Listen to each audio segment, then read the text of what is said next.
Hello everyone, good evening all of you.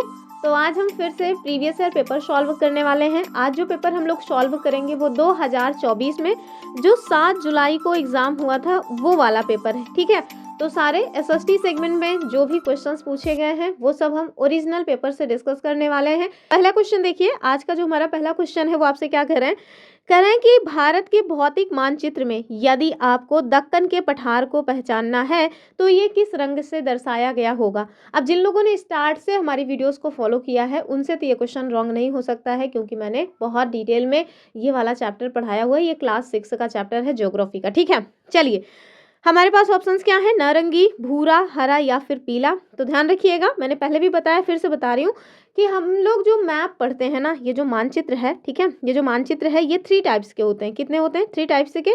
और ये तीनों टाइप्स कौन कौन से हैं? पहला है पॉलिटिकल, दूसरा है फिजिकल और तीसरा है हमारा थीमेटिक। ठीक है, मैंने बताया हुआ था पॉलिटिकल में हम कंट्रीज की बाउंड्रीज वगैरह देखते हैं। ठीक है, वहीं हम लोग फिजिकल में क्या देखते हैं, तो नेचर के द्वारा जो भी प्रदत्त चीज़ें हैं, जैसे पर्वत हो गया, पठार हो गया, मैदान है, नदियाँ हैं, इन सबको अगर हमें लोकेट करना होता है तो हम लोग जो फिजिकल मैप है वो देखते हैं। वहीं अगर कि कोई थीम बेस्ड मैप की बात की जाए तो उसे हम लोग थीमेटिक मैप कहते हैं। जैसे सपोज दैट आपको किसी गांव की मतलब कि कोई गांव है, वहां पे आए हैं आप सर्वे करने के लिए, तो कहाँ पे कुआं है, किस फलाने के घर से ढिमकाने के घर तक कौन सी नहर मतलब कि नहर क्या जाएगी, समझ लीजिए कौन सा खड़ंजा जा रहा है, वो सारी चीज़ें अगर आपको देखनी है तो आप थीमेटिक मैप का यूज़ करेंगे। वहीं अगर आप किसी माइन में गए हैं, ठीक है, और वहाँ पे आपको ये पता करना है कि कौन सा मतलब कि खनिज है, कौन से एरिया में थोड़ा उसकी डेंसिटी अधिक है, तो उन सबको भी अगर हम लोगों ने ध्यान से करना है तो फिर हमें वहाँ थीमेटिक मैप का जो ही यूज़ है वो करना पड़ेगा। ठीक है, तो कुल मिला के थीम बेस्ड जो चीज़ें होती हैं वो हम लोग थीमेटिक मैप में यूज़ करते हैं।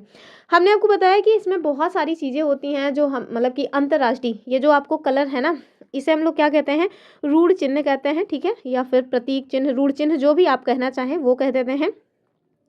तो ऐसा नहीं है कि भारत देश के लिए ये जो प्रतीक या रूढ़ चिन्ह है या जो कलर हैं वो अलग होंगे और जो अन्य कंट्रीज हैं उनके लिए अलग होंगे, नहीं, ये अंतर्राष्ट्रीय मान्यता प्राप्त है। अर्थात अगर भारत देश में जो नीला कलर का रंग है वो पानी को डिनोट करता है मैप में, तो आप समझ लीजिए कि पूरे विश्व में जो ब्लू कलर होगा वो पानी को ही डिनोट करेगा। ठीक है, चलिए अब हम इसका उत्तर आपको बता देते हैं। इसका जो उत्तर होगा वो हो जाएगा ऑप्शन 4 यानी कि पीला। ठीक है, क्या हो जाएगा? ऑप्शन 4 हो जाएगा। तो ध्यान रखिएगा, यदि आपको किसी भी फिजिकल मैप में ये देखना है कि पठार कौन से कलर से होगा तो ये येलो कलर हो जाएगा। हरा कलर से तो मैदान होता है। ठीक है, चलिए आप मुझे कमेंट करके बताइए भूरा कलर से हम लोग क्या डिनोट करते हैं, और नारंगी से कुछ भी नहीं होता। ठीक, चलिए आगे देखेंगे अगला क्वेश्चन। अगले क्वेश्चन में आपसे क्या पूछ रहे हैं, तो ये हमारा ज्योग्राफी का ही क्वेश्चन है। और सबसे बड़ी बात की क्लास 8 की जो ज्योग्राफी है उसमें ये आपको देखने को मिलेगा। तभी हम लोगों ने केवल एक ही चैप्टर क्लास 8 का किया हुआ है, आगे आपको ये सारे पॉइंट्स मिलेंगे। कह रहे हैं कि इंग्लिश वाला दिख नहीं रहा ना, तो थोड़ा सा और नीचे करें। अब देखिए हिंदी इंग्लिश दोनों ही दिख रहा है। यहाँ से कह रहे हैं कि निम्नलिखित में से मृदा अपर्दन, तो जो सॉयल इरोजन है, मिट्टी का जो कटाव है उसकी बात हो रही है। कह रहे हैं कि मृदा अपर्दन और क्षीणता को नियंत्रित करने के उपाय जो है आपको बताना है कि कौन से हो जाएंगे। विकल्प देखिए, मल्च बनाना, तो ये तो होता है। अति चराई, अब देखिए जहाँ पे पशु जो है ना बहुत ज़्यादा चरते हैं वहाँ की जो मिट्टी है ना उसका कटाव अधिक होता है। तो अगर आपको मिट्टी का कटाव होने से रोकना है तो अति चराई ये तो बिल्कुल भी कारगर नहीं होगी। तो दो जहाँ जहाँ है उसको काट दीजिए, बी यहाँ है, बी यहाँ है, बी यहाँ भी है, आपको देखिए उत्तर मिल गया। ठीक है, अगर आपको ये पता होता कि अति चराई ये जो है मृदा अपर्दन को रोकती नहीं बल्कि बढ़ावा देती है तो आप इस क्वेश्चन को आराम से कर ले जाते। और इसका उत्तर क्या हो जाएगा कि ए भी सही है, सी सही है, डी सही है, लेकिन बी गलत है। अर्थात मृदा अपरदन और क्षीणता को नियंत्रित करने के लिए आप मल्च बना सकते हैं, वेदिका फॉर्म बना सकते हैं, और बीज जो है मतलब कि जो बीज है उसकी फसल जो है, बीज इट मीन्स कोई फसल की बात नहीं है, यानी कि बीज की फसल उगाना, ये एक तरीके से आप कह सकते हैं कि खेत मतलब खाली न जाए कुल मिला करके। तो जो इंटरक्रॉपिंग है उसी की बात कुल मिला के हो रही है। फिलहाल के लिए इसका उत्तर हो जाएगा ऑप्शन 4 वाला। आगे देखिए, यहाँ अगला जो क्वेश्चन है वो आपसे क्या कह रहे हैं, पृथ्वी की गतियों के बारे में कह रहे हैं, तो मुझे नहीं लगता कि इसमें आपको किसी भी तरह का कोई इशू होगा, क्योंकि हमने अक्षांश देशांतर से लेकर के पृथ्वी के घूर्णन परिक्रमण तक सब कुछ बताया हुआ है। ठीक है, चलिए क्या कह रहे हैं आपसे कि पृथ्वी की गतियों के बारे में दिए गए निम्नलिखित ए बी कथन पर विचार करना है और सही विकल्प का चुनाव करना है। ठीक है, कोई कह रहा था इंग्लिश में भी बोल देगा करें, तो देखिए, consider the following sentences A and B about motions of the earth. ठीक है, आपने ध्यान देना है कि मोशंस ऑफ द अर्थ की बात हो रही है, रिवोल्यूशन की बात नहीं हो रही। ठीक है, हमारा जो पहला स्टेटमेंट है, कह रहे हैं कि पृथ्वी का अपने अक्ष पर घूमना घूर्णन कहलाता है, यानी कि जो हमारी पृथ्वी है वो जब अपने ही अक्ष पे ऐसे रोटेट करती रहती है तो उसे हम लोग क्या कहते हैं, घूर्णन कहते हैं। और दूसरा कह रहे हैं कि जो पृथ्वी का अक्ष है वो एक काल्पनिक रेखा है जो कि अपने कक्षीय सतह से 33.5 डिग्री का कोण बनाता है। तो हमने आपको बताया हुआ है कि 33.5 डिग्री का कोण तो नहीं बनता, फिर कितने का बनता है, तो बताइए कितने का बनता है, 23.5 का बनता है ना, तो बस वही हो जाएगा। तो ध्यान रखिएगा, ये इसका गलत हो जाएगा, यानी कि ऑप्शन बी जहाँ जहाँ है वो गलत हो जाएगा। कह रहे हैं बी सही है या नहीं होगा, ये भी नहीं होगा। ठीक है, ओ सॉरी सॉरी, नहीं नहीं ठीक है, ये भी गलत है। और कह रहे हैं कि केवल बी सही, तो ये भी गलत है। आप ध्यान से देखिए, केवल पहला वाला स्टेटमेंट सही है, अर्थात जो पृथ्वी अपने अक्ष पे घूमती रहती है उसे हम लोग घूर्णन कहते हैं। वहीं अगर सूर्य के चारों ओर घूमती है तो उसे हम लोग क्या कहते हैं, परिक्रमण कहते हैं। मैंने आपको बताया भी है मंदिर का एग्जाम्पल दे करके। ठीक है, तो आपने ध्यान रखना है, इसका उत्तर हो जाएगा ऑप्शन ए वाला, केवल ए सही है, बी गलत है। तो अगर पृथ्वी अपने अक्ष पर, जो कि मतलब काल्पनिक रेखा है, वहां पे, ये कुल मिला के आपसे वही पूछ रहे हैं कि जो हमारी पृथ्वी है वो अपने अक्ष पे कितना झुकी हुई है, तो हम सभी जानते हैं 23.5 मतलब की डिग्री इसका झुकाव है अपने अक्ष से। तो इसका उत्तर हो जाएगा कि भैया बी वाला तो रॉन्ग है, बाकी ए वाला ठीक है। ठीक है, चलें आगे देखें। ये भी आपको क्लास 7 में, अभी हम लोग स्टार्ट ही कर चुके हैं क्लास 7 हिस्ट्री। ठीक है, तो वहां पे देखने को मिलेगा। कह रहे हैं कि अकबर ने निम्नलिखित में से किन सरदारों को वतन जागीर दिया था। तो अभी हम लोग जो है दिल्ली सल्तनत देख रहे हैं, दिल्ली सल्तनत के बाद ही आपको जो मुगल साम्राज्य है वो देखने को मिलेगा। ऑप्शन देखिए, सिखों को, मराठाओं को, भारतीय मुसलमानों को, या फिर सिसोदिया राजपूतों को। चलिए बताइए फौरन इसका उत्तर क्या हो जाएगा, तो ये हो जाएगा ऑप्शन सी वाला, यानी कि सिसोदिया राजपूतों को अकबर के द्वारा वतन जागीरें दी गई थी। नेक्स्ट क्वेश्चन देखिए, यहाँ आपसे कह रहे हैं consider the statements A and B about paramountcy and choose the correct answer. ठीक है, तो चलिए देख लेंगे, यानी कि आपको बताना है कि ए और बी जो कथन है उन पे सर्वोच्चता के संदर्भ में सही कथन कौन सा है। पहला देखिए, कह रहे हैं कंपनी ने दावा किया कि उसका मतलब अधिकार जो है वो सर्वोच्च नहीं था। अब आप सोच रहे हैं कौन सी कंपनी ने दावा किया, तो दरअसल ये जो क्वेश्चन बना है ना, ये हमारी क्लास 8 एनसीईआरटी हिस्ट्री से बना है। ठीक है, और वो जो क्लास 8 की एनसीईआरटी हिस्ट्री है, इसमें आप देखेंगे विदेशी कंपनियों का आगमन जो है वही है, अर्थात जो ईस्ट इंडिया कंपनी हमारे यहाँ आके दादा बन जाती है, वही सर्वे सर्वा हो जाती है, उससे संबंधित ये क्वेश्चन है। तो देखिए, उसी कंपनी की बात हो रही है, यानी कि ईस्ट इंडिया कंपनी की बात हो रही है कि कंपनी ने दावा किया कि उसका अधिकार सर्वोच्च नहीं था। अरे भैया, सर्वोच्च ही था, वो उसका दावा था कि हमारा ही अधिकार सर्वोच्च है। ठीक है, तो ये वाला स्टेटमेंट रॉन्ग हो गया। ठीक, अगर पहला गलत है तो पहले हम लोग ऑप्शन में देख लेंगे कि कौन सा है, कहाँ कहाँ पे पहला सही करके दिए हैं। तो देखिए, ए और बी दोनों सही है, सरासर गलत हो जाएगा। क्यों? क्योंकि पहला हमने देख लिया रॉन्ग है। फिर देखिए, कह रहे हैं ए और बी दोनों गलत है, इसको होल्ड पे रखिए क्योंकि हमने अभी बी वाला स्टेटमेंट नहीं देखा है। तीसरा देखिए, कह रहे हैं ए सही है लेकिन बी गलत है, तो ये तो गलत हो जाएगा क्योंकि हमने देख लिया ए गलत है। अब हमारे पास केवल यही दो ऑप्शन है, इन्हीं में आपको सही उत्तर का चुनाव करना है। चलिए फटाफट देख लेंगे। दूसरा जो स्टेटमेंट है, कह रहे हैं कि अपने हितों की रक्षा के लिए वो भारतीय रियासतों का अधिग्रहण करने या उनको अधिग्रहण करने की धमकी का अधिकार जो है कंपनी अपने पास मानती थी। एकदम सही बात है। ठीक है, आप देखिए दूसरा स्टेटमेंट एकदम सही हो जाएगा, यानी कि ए गलत है लेकिन बी सही है, ये एकदम सही बात हो जाएगी। ठीक है, तो हम लोग जब क्लास 8 एनसीईआरटी हिस्ट्री पढ़ेंगे ना, तो आप वहाँ पे देखेंगे कि कैसे कोई एक विदेशी कंपनी हमारे भारत देश में आती है और यहीं पे रहते रहते हमारे देश की सर्वे सर्वा बन जाती है। मतलब वो खुद को अपना मालिक समझना मतलब खुद को ना एज अ मालिक बताने लगती है कि मैं ही मालिक हूँ, मैं ही सर्वे सर्वा हूँ, बाकी तुम लोग तो हमारे गुलाम हो। ठीक हो, चलिए आगे देखेंगे नेक्स्ट जो क्वेश्चन है, और इसका उत्तर आपने याद रखना है कि 35 का क्या हो जाएगा, ऑप्शन 4। ठीक है, चलिए आगे देखिए, ये आ गया है हमारा कहाँ से, तो ये क्लास 6 एनसीईआरटी पॉलिटी का क्वेश्चन है, जो कि हम लोग एकदम धुआं धुआं करके आए हुए हैं। मतलब हम पहले से ही ये सारे क्वेश्चन सॉल्व करवा दिए हैं अपने डेली प्रैक्टिस में। ठीक है, तो डेली शाम को 6 बजे क्लास होती है, वहाँ पे हमने ये सब ऑलरेडी कंप्लीट करवाया हुआ है। जो लोग रेगुलर क्लास फर्स्ट से देख रहे होंगे उनको ये सारी चीज़ें समझ आ रही होंगी। देखिए, हमारे पास क्या है, एक साइड स्तंभ 1 में संकल्पनाएं दिए हैं और दूसरी साइड जो स्तंभ 2 है उसमें एग्जाम्पल्स दिए हैं, आपको सही मिलान करना है। संकल्पनाओं में भेदभाव है, असमानता है, रूढ़िवादिता है और पूर्वधारणा है। और आप देखिए एग्जाम्पल्स में क्या है, समान कार्य के लिए अलग वेतन, अच्छा, और ग्रामवासी अंधविश्वासी हैं। तीसरा देखिए, महिला को रोजगार की अनुमति नहीं है क्योंकि वो परिवार शुरू कर रही है और वो गर्भवती है। फिर देखिए, लड़कियां खाना बनाने या भोजन बनाने में अच्छी होती हैं। तो बताइए क्या हो जाएगा, स्टीरियोटाइप्स, ये समझ आ रहा है, स्टीरियोटाइप्स, कितने सारे स्टीरियोटाइप्स मैंने आपको बताए हुए हैं ऑलरेडी। तो सबसे पहले जो आपको एकदम फिट मतलब एकदम क्लियर रहे ना, उसी को आपको मतलब टिक करना चाहिए। जैसे हम लोग देखेंगे असमानता, सबसे ज़्यादा ना हमारे दिमाग में यही वाला पॉइंट हमेशा क्लियर रहता है। असमानता क्या होती है, तो आप देखिए अगर समान कार्य के लिए समान वेतन दिया जा रहा है तब तो वहाँ समानता होगी, लेकिन समान कार्य के लिए जब असमान वेतन दिया जा रहा है, अर्थात आपने और एक और व्यक्ति दोनों ने एक ही जैसा काम किया लेकिन आपको पेमेंट ज़्यादा मिल रही है, सामने वाले को पेमेंट कम मिल रही है, तो ये क्या है, ये है असमानता। तो आप देखिए समान कार्य के लिए अलग वेतन, ये असमानता हो जाएगा। तो अगर हम लोग बी का 1 मिलाएं तो कहाँ कहाँ पे है, पहले वो देखिए। तो ये देखिए यहाँ पे तो नहीं है, तो ये दोनों तो उत्तर होगा नहीं। फिर देखिए पूर्व धारणा, जैसे ग्रामवासी ये अंधविश्वासी हैं, ऐसा हम लोग मान लेते हैं ना कि जो गांव के लोग हैं वो गंवार होते हैं, ठीक है, और जो शहर के लोग हैं वो बड़े पढ़े लिखे हैं। और कभी कभी ना गांव के लोगों के मन में भी इस तरह की धारणा रहती है कि जो शहर के लोग होते हैं वो बड़े आलसी होते हैं, क्योंकि उनको कोई काम धंधा तो रहता नहीं, जबकि ऐसा कुछ नहीं है, चाहे गाँव में हो चाहे शहर में हो, हर जगह आपको परिश्रम करना पड़ता है। तो आप देखिए कहीं ना कहीं ये पूर्व धारणा है कि ग्रामवासी अंधविश्वासी होते हैं, ठीक है। तो अगर हम इसको यहाँ से मिलान करें, यानी कि डी का 2, तो आप देखिए डी का 2 ये यहाँ पे मिल रहा है, डी का 2 यानी ऑप्शन इसका 4 सही हो जाएगा, ठीक है।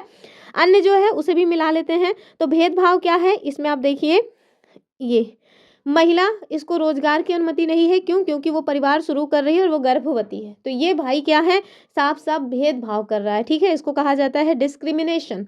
बचा हमारे पास रूढ़िवादिता, तो ये क्या हो जाता है, लोग कहते हैं लड़कियां खाना बनाने में अच्छी होती हैं, लड़कियां बेहतर नर्स हो सकती हैं, जो लड़के होते हैं वो पायलट बन सकते हैं। तो ये जो सारी चीज़ें हैं ये क्या है, रूढ़िवादिताएं हैं, अर्थात ऑप्शन 4 जो है वो सही हो जाएगा। तो इसको आप लोग फिर से स्क्रीनशॉट लेकर के अच्छे से सेव करके रख सकते हैं, एक दो बार खुद से देख लीजिएगा, क्योंकि बहुत कंफ्यूजिंग पॉइंट होता है, स्पेशली ना कहाँ पे लोग कंफ्यूज होते हैं, पूर्व धारणा रूढ़िवादिता, इसमें तो सबसे ज्यादा कंफ्यूजन होता है, लगता ही नहीं है कि पूर्व धारणा किसको कहेंगे और रूढ़िवादिता किसको कहेंगे। तो इस वजह से ध्यान से देखिए। अगला क्वेश्चन देखिए, क्वेश्चन नंबर 37। तो वही है स्टेटमेंट वाला क्वेश्चन कि दिए गए कथनों ए तथा आर पर विचार कीजिए और सही विकल्प का चुनाव कीजिए। हमारे पास क्या है विकल्प में, कह रहे हैं कि जो स्थान ग्रीनविच के पश्चिम में है उनका समय ग्रीनविच से पीछे रहेगा। बताइए, मैंने बताया हुआ है कि ग्रीनविच जो लंदन से ग्रीनविच याम्योत्तर गुजरती है उसके जो पूर्व में है वहाँ पे समय प्लस में रहेगा और जो पश्चिम में है वहाँ माइनस में रहेगा। और यहाँ क्या कह रहे हैं कि जो स्थान ग्रीनविच के पश्चिम में है उनका समय ग्रीनविच से पीछे रहेगा। तो हाँ भाई सही तो है, माइनस में रहेगा, इट मीन्स पीछे रहेगा। फिर कह रहे हैं कि पृथ्वी पूर्व से पश्चिम की ओर चक्कर लगाती है तथा सूर्य पूर्व दिशा में जल्दी उगता है। सूर्य पूर्व दिशा में जल्दी उगता है, ये बात तो सही है, लेकिन कौन बता दिया कि जो पृथ्वी है वो पूर्व से पश्चिम की ओर चक्कर लगाती है, नहीं ना, गलत है। पृथ्वी भैया सूर्य मतलब जो पृथ्वी है ना वो पश्चिम से पूर्व की ओर चक्कर लगाती है। कैसे लगाती है, पश्चिम से पूर्व की ओर चक्कर लगाती है पृथ्वी। तो ये वाला पॉइंट यहाँ से गलत हो जाएगा, ठीक है। तो इस हिसाब से अगर हम देखें तो आर तो अपने आप में ही गलत हो गया, यानी कि ए सही है परंतु आर मतलब कि ए सही है परंतु आर गलत है। ऑप्शन 3 जो है वो इसका उत्तर हो जाना चाहिए। तो 37 का क्या हो जाएगा, ऑप्शन 3। ध्यान रखिएगा, ये जो हमने बताया हुआ है, हमने कितनी बार बताया हुआ है कि हमारी जो पृथ्वी है उसमें हम लोगों ने बहुत सारी काल्पनिक रेखाओं को मान के रखा है, ठीक है, जिसमें कुछ लेटी हुई रेखाएं होती हैं जिन्हें हम लोग अक्षांश कहते हैं, और ये जो लंबी लंबी रेखाएं हैं इन्हें हम लोग देशांतर कहते हैं, ठीक है। जैसे 0 डिग्री लेटी हुई रेखा को हम लोग 0 डिग्री अक्षांश कहते हैं, इसी को इक्वेटर या भूमध्य रेखा कहते हैं, वैसे ही जो 0 डिग्री देशांतर है जो कि लंदन से गुजरती है उसे हम लोग ग्रीनविच, लंदन के ग्रीनविच से गुजरती है, इस वजह से उसको ग्रीनविच रेखा या फिर 0 डिग्री याम्योत्तर की संज्ञा देते हैं, ठीक है। तो इससे ना हम लोग ये डिनोट करते हैं कि इस लंदन के ग्रीनविच के जो मतलब रेखा गुजर रही है उसके पूर्व साइड में जितने भी कंट्रीज़ होंगे वहाँ पे दिन जो है वो प्लस में जाएगा, और इसके मतलब पश्चिम साइड में जितने भी होंगे वहाँ पे जो समय है वो माइनस में जाएगा। जैसे हम लोग भारत देश में हैं, चूँकि लंदन यहाँ है, भारत आपको यहाँ कहीं मिलेगा, चूँकि पूर्व में है, इसी वजह से आपने देखा होगा GMT प्लस 5.30 लिखा रहता है, यानी कि हम लोग लंदन के ग्रीनविच से 5.5 घंटे आगे होते हैं। ठीक है, यानी कि अगर लंदन में 12 बजे है तो हम लोगों के यहाँ कितना बजे रहेगा, शाम के 5:30 बजे रहेंगे। समझ आ रहा है कि नहीं आपने?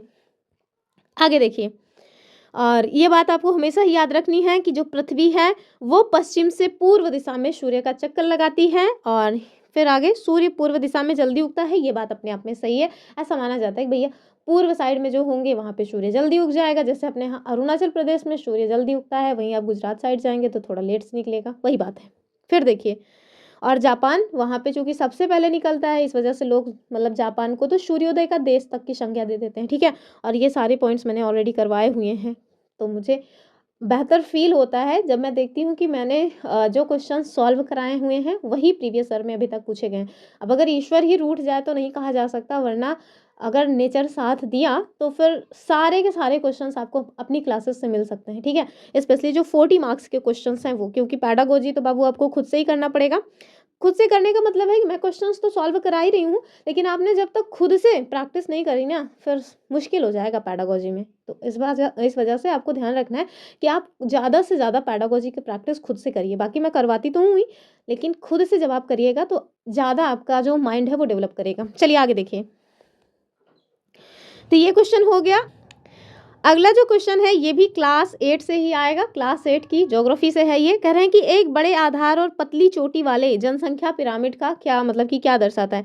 तो ये जो मतलब कि ये पिरामिड बना रहे हैं कि ये बड़ा आकार है लेकिन चोटी जो है वो पतली है, जनसंख्या का पिरामिड है। बताइए ऑप्शंस क्या हैं। कह रहे हैं उच्च जन्म दर, वृद्ध आयु वर्ग में उच्च मृत्यु दर, तुलनात्मक रूप से अधिक युवा जनसंख्या, या फिर शिशुओं में मृत्यु अधिक मतलब कि मृत्यु की अधिक दर। बताइए क्या हो जाएगा इसका उत्तर। और ये सब बहुत ज़्यादा इसमें दिमाग नहीं खर्चना है अभी, क्यों? क्योंकि अभी हम लोग क्लास 8 का मतलब कि ज्योग्राफी स्टार्ट ही किए हैं, तो वो ना उसमें सारे पॉइंट्स दिए हुए हैं, हम लोग धीरे धीरे एक एक पॉइंट उसका देख लेंगे। ठीक है, अभी तो बस MCQ कर लीजिए। तो इसका जो सही उत्तर है वो क्या हो जाएगा, ध्यान रखिएगा। ये आप देखिए कि पहला भी सही है, दूसरा भी सही है, तीसरा भी सही है, लेकिन ये जो चौथा है ना ये गलत हो जाएगा। ठीक है, और हमें सही विकल्प का चयन करना है, तो 1 2 3 कहाँ है, ये वाला हो जाएगा ऑप्शन 2। ठीक है, तो एक बड़े आधार यानी कि आधार बड़ा है, और जो मतलब धीरे धीरे ऊपर जैसे जैसे जा रहा है चोटी वो पतला होता जा रहा है। तो ऐसी जनसंख्या का जो पिरामिड है वो बताता है कि भैया एक तो उच्च जन्म दर है, ठीक है, और दूसरा जो वृद्ध आयु वर्ग है उसमें उच्च मृत्यु दर है, और तीसरा तुलनात्मक रूप से अधिक युवा जनसंख्या है। ठीक है, अगला क्वेश्चन देखिए, और ये क्लास 7 ज्योग्राफी का है, मैंने एकदम as it is question solve कराया है।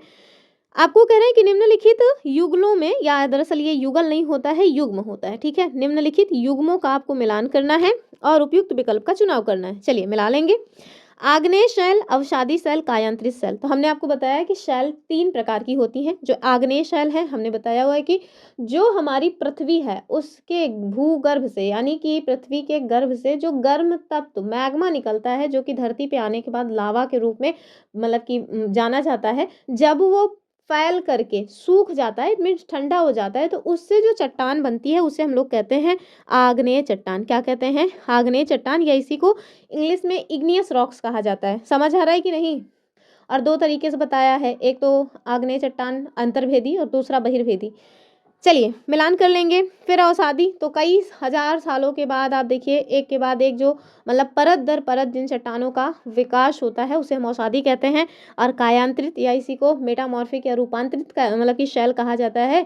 और इन्हीं आग्नेय और अवसादी शैलों के बहुत ज़्यादा धूप इट मीन्स बहुत ज़्यादा मतलब गर्मी और बहुत ज़्यादा टेम्परेचर, बहुत ज़्यादा ताप और दाब जो है इसको सहन करके ये जो रॉक्स हैं, ठीक है, इनका रूप परिवर्तित होता है, जिसे हम कायांतरित या रूपांतरित कहते हैं। फॉर एग्जाम्पल के लिए हमने आपको बताया था कि आप देखिए एक कहावत सुनी होगी कि हीरा जो है ना वो कोयले की खान से निकलता है। तो ये कहाँ मतलब कि ऐसा थोड़ी ना है कि हीरा जो है वो कोयले की खान में था, नहीं, यही कोयला बहुत हजारों सालों में जब मतलब कि बहुत ज़्यादा टेम्परेचर, बहुत ज़्यादा मतलब कि प्रेशर को झेल जाता है, तो उसके बाद वही कोयला ही हीरा के रूप में चमकने लगता है। ठीक है, तो वो क्या है, वो एग्जैक्टली कायांतरित या रूपांतरित चट्टान है। ठीक है, चलिए फटाफट मिलान करेंगे।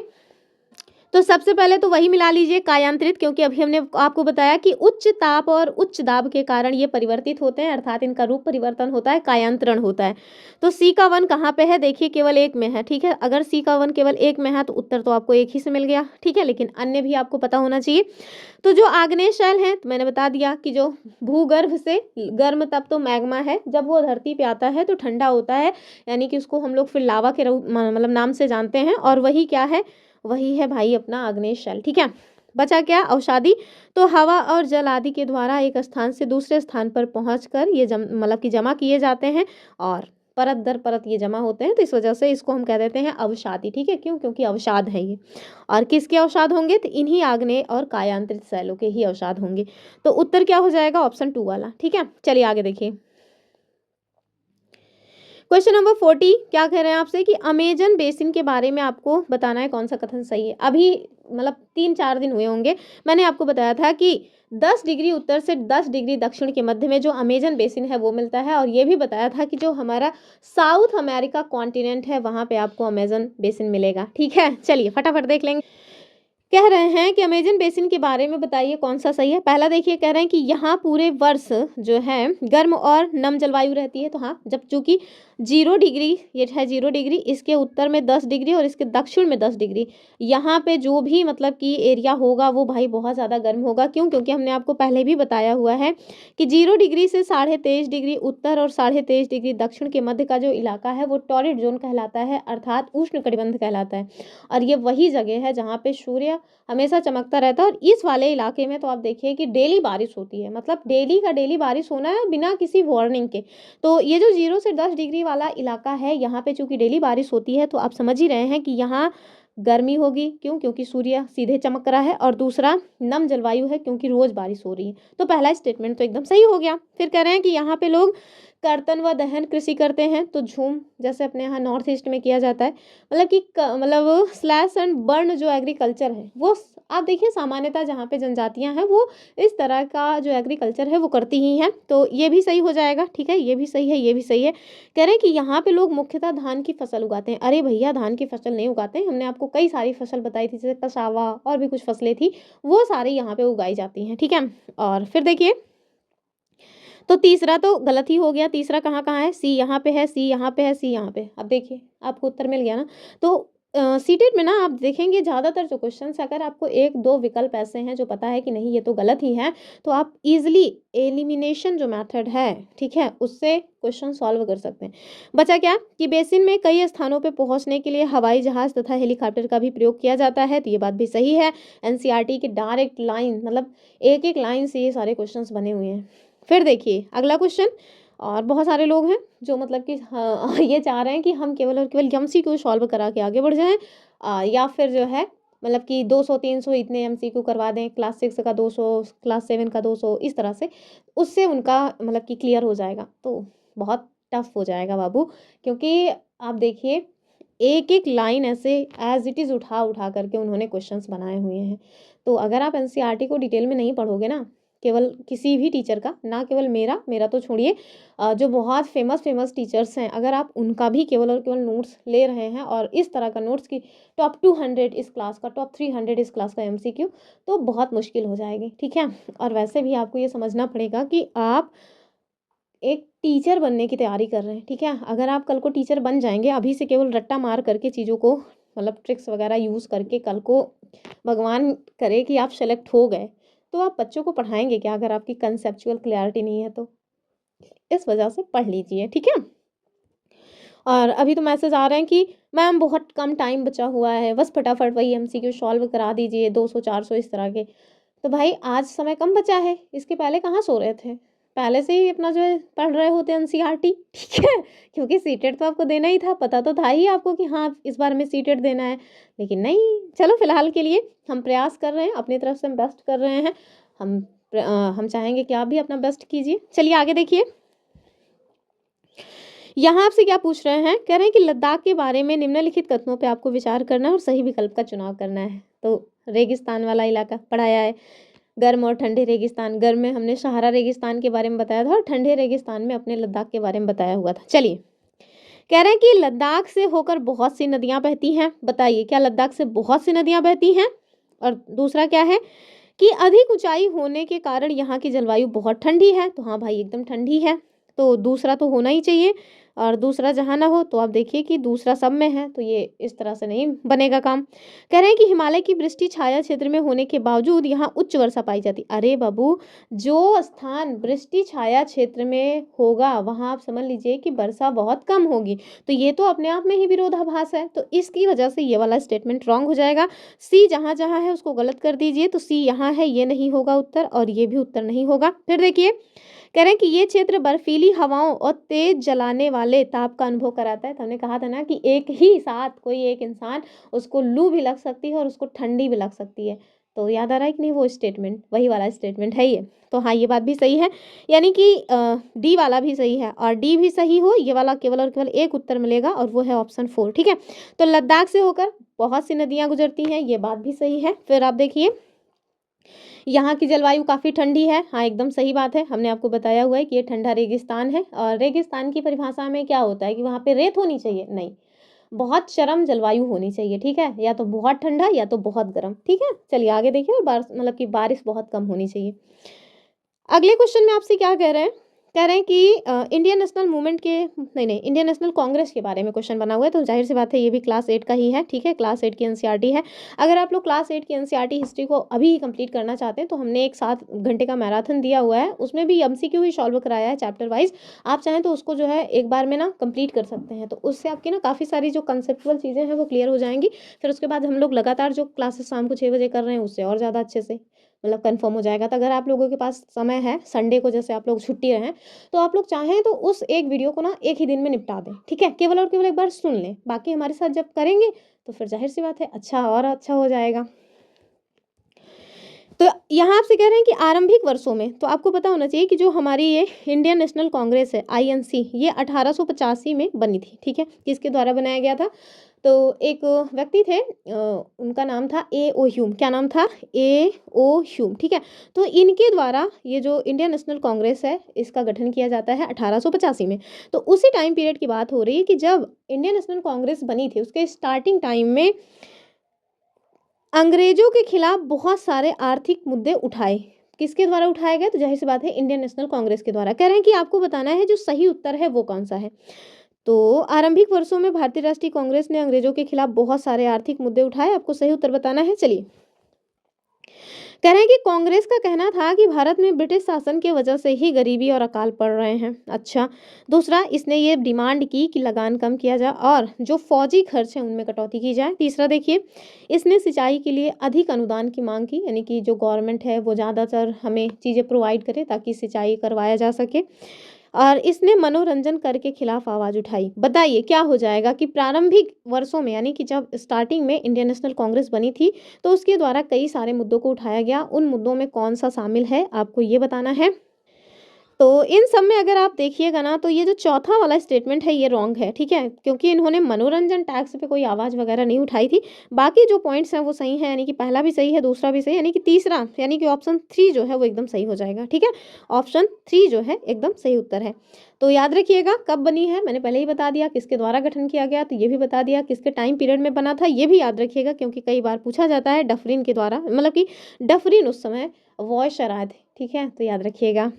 देखिए एक बहुत ही प्यारा और कंफ्यूजिंग सा क्वेश्चन आ रहा है। कह रहे हैं कि निम्नलिखित में कौन सा कथन है जो अशोक के धम्म के विषय में सही है। ठीक है, बताइए सही पूछ रहे हैं या गलत पूछ रहे हैं, इस पे हमेशा ही आपका बहुत विशेष ध्यान होना चाहिए। ठीक है, पहला देखिए, कह रहे हैं इनमें किसी देवता की पूजा की आवश्यकता नहीं थी। एकदम सही बात है। अब देखिए जो अशोक का धम्म था उसमें किसी भी देवी या देवता की पूजा की आवश्यकता पर बल नहीं दिया गया था। ठीक है, कह रहे हैं इसमें किसी बलि या कर्मकांडी की आवश्यकता नहीं थी। एकदम सही बात है, इसमें बलि या कर्मकांड जैसी जो प्रथाएं हैं उसको भी बिल्कुल मतलब कि ऐसा नहीं था कि आपको बलि वगैरह देनी है, तो ये भी सही है। कह रहे हैं कि धम्म के विचार बुद्ध के उपदेशों से प्रेरित थे। एकदम सही बात है। चौथा देखिए, इसी में कंफ्यूजन हो सकता है। ठीक है, क्या कह रहे हैं कि लोगों को धम्म की शिक्षा देने के लिए अशोक ने बौद्ध भिक्षुओं की नियुक्ति की थी। तो ऐसी बात थी क्या? आप देखिए उनका जो 5वां शिलालेख है ना, 5वां जो शिलालेख है वो बताता है कि अशोक ने एक पद था धम्म महामात्र, ठीक है, उसकी नियुक्ति की थी।